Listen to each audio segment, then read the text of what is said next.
Eh bien bonjour à tous et à toutes, c'est Bimatax de la team DSP et aujourd'hui on se retrouve dans une nouvelle vidéo sur les conditions. Alors avant même de commencer, il faut rappeler ce qu'est une condition. Dans l'informatique comme dans la vraie vie, on est constamment confronté à des conditions.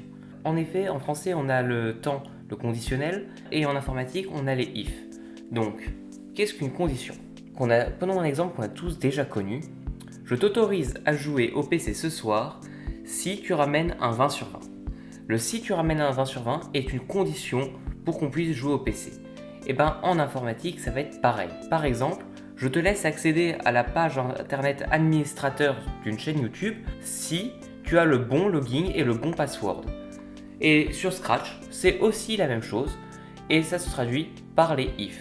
Donc je vais vous montrer tout de suite comment faire, mais avant je mets mon jeu en français et maintenant je vais vous montrer les conditions. Donc sur Scratch, on va commencer par quand drapeau vert est cliqué. Puis, on va faire une condition qui est représentée par le si. La condition que je vous propose de faire, c'est un opérateur logique. Donc, on va prendre un égal et on va faire si, on prend les plus, si 5 plus 5 égale 10. On va afficher, donc dire, c'est juste. C'est juste. Donc, on colle ceci. Et ce que le code va faire, c'est tout simplement, il va prendre cette condition, il va dire est-ce que 5 plus 5 est égal à 10? Or, tout le monde sait que 5 plus 5 est égal à 10, du coup, logiquement, notre code est censé nous afficher c'est juste. Et c'est bien ce qu'il fait. Maintenant, si on faisait 5 plus 6, qui est égal à 11, et qu'on dit si 5 plus 6 est égal à 10, ce qui n'est pas vrai, 5 plus 6 n'est pas égal à 10, 11 n'est pas égal à 10, alors ça ne nous affichera rien. Voilà. On pourrait faire avec un autre exemple en demandant le mot de passe.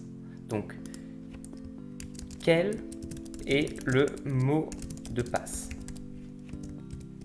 Ensuite, on va prendre la réponse en faisant ici, on fait glisser la réponse dans le égal. Réponse est égale, et là vous mettez le mot de passe que vous voulez, mais moi je vais mettre team DSP. Donc si le mot de passe est égal à team DSP, on dit bienvenue administrateur. C'est parti, on lance. Quel est le mot de passe? Si j'écris team DSP, je rentre, bienvenue administrateur. Maintenant, imaginons que quelqu'un mette n'importe quoi, ça n'affichera rien.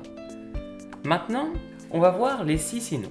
En reprenant l'exemple de tout à l'heure avec le contrôle, si tu rapportes un 20 à ton contrôle, tu pourras jouer à ton PC ce soir. Sinon, tu seras tout simplement privé de dessert.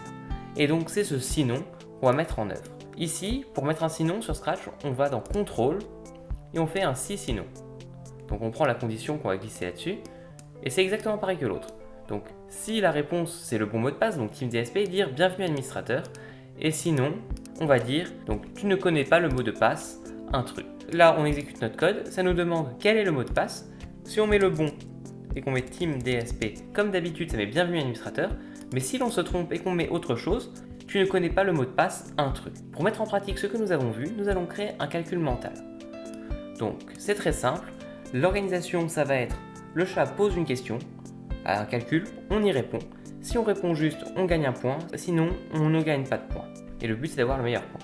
Du coup, on va créer une variable score pour les points, comme ce que je disais. Score, voilà.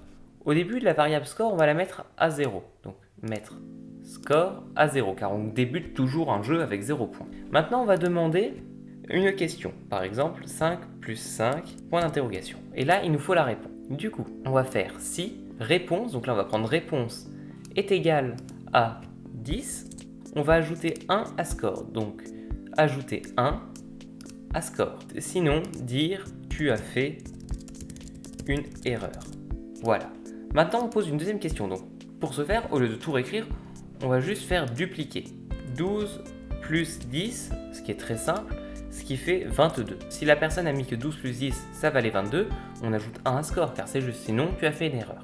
Et on continue, et à la fin on va dire le score. Donc on dit dire, on va dans variable, et on prend la variable score qu'on vient glisser dans dire.